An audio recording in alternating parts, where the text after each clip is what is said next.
Our enemy doesn't tire, doesn't stop, doesn't feel.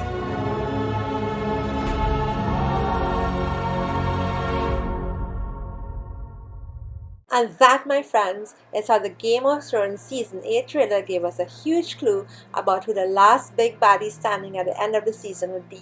While Jon was clearly describing the White Walkers, our scene instead cuts to Cersei. Curious as to what might be coming next on the series? Well, keep watching to find out. Hello and welcome to the Potter Fair, where we love all things Harry Potter and everything magical. If you are new to the channel, welcome. And if you are a current subscriber, welcome back.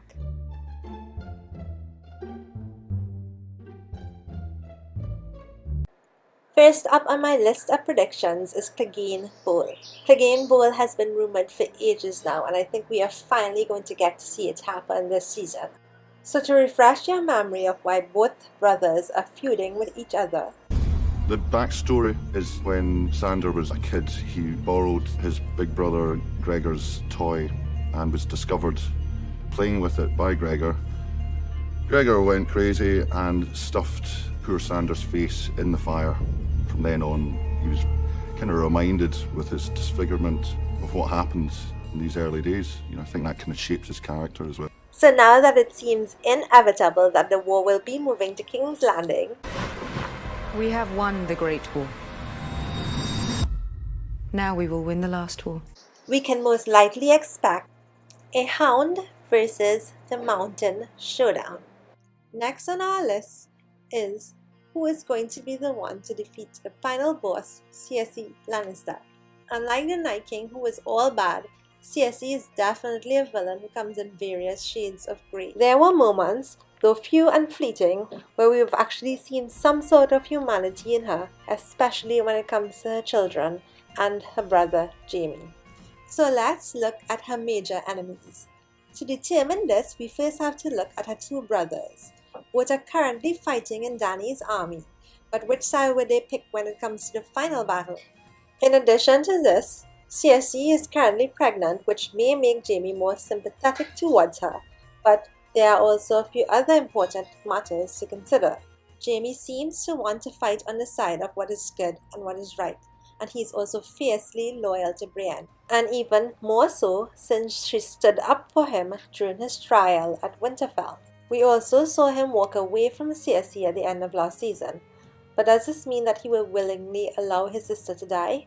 Well, let's look at the facts, shall we? Defeating Cersei does not necessarily mean killing her, and he can still keep their unborn child safe while taking her down.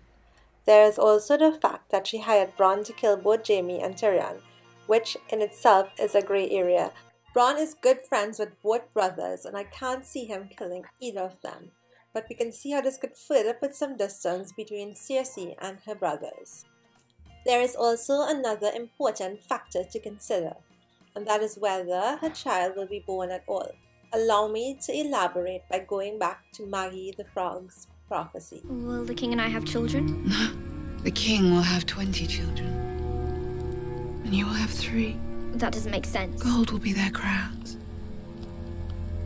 Gold. Their shrouds. Maggie in her prophecy had said that Cersei would only have 3 children.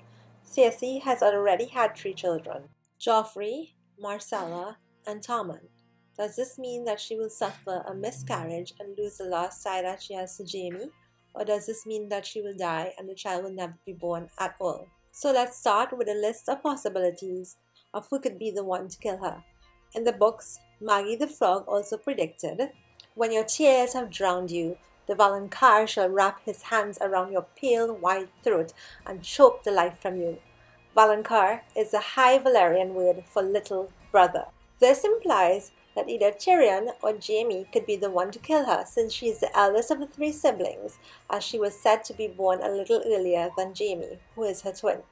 Now it is important to note that the TV series left this part of the prophecy out, which could be an indication that it may not happen at all in TV land. Next on the list of possibilities is being killed by Arya Stark.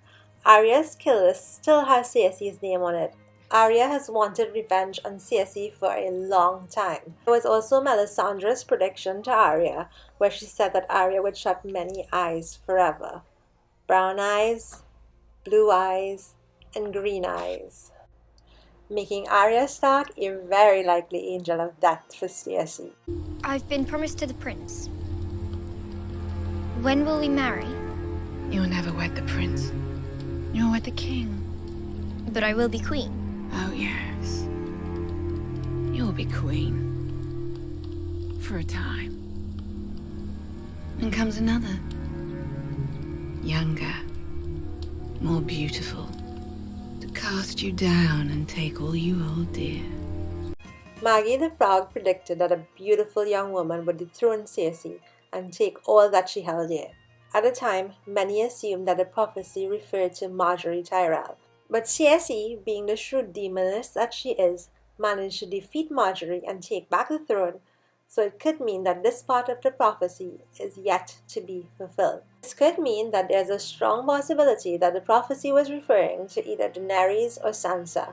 Daenerys seems hell-bent on taking the throne for herself, but Sansa also bears a grudge against Cersei a mile long, and may also take her own shot at Cersei.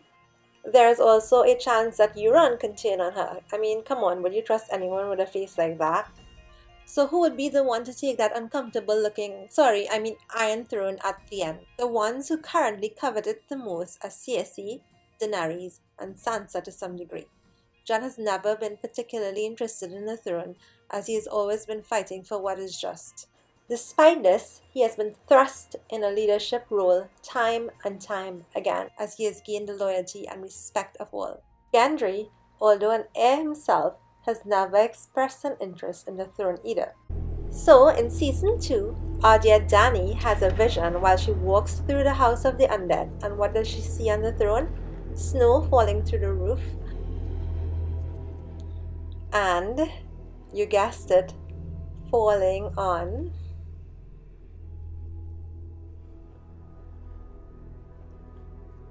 the Iron Throne. So, do I think all this is a bit reaching?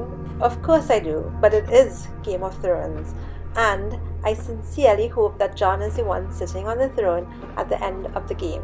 Jon is the only person, in my opinion, who has never wanted the throne to hoard powers over others, and he truly wants the best for all the people who follow him, even willing to give up his power for the greater good of his people. I mean, sometimes he can be completely clueless, but look at that face. How can you not melt over someone so sincere looking? I mean, whether he remains alive long enough to take the throne is a whole other matter. But we have to give Aegon Targaryen credit where his credit is due. So what are your thoughts on the matter? Who do you think is going to take the Iron Throne? Who do you think is going to take Cersei down? Comment below and let me know. And please don't forget to subscribe, and until next time, bye bye!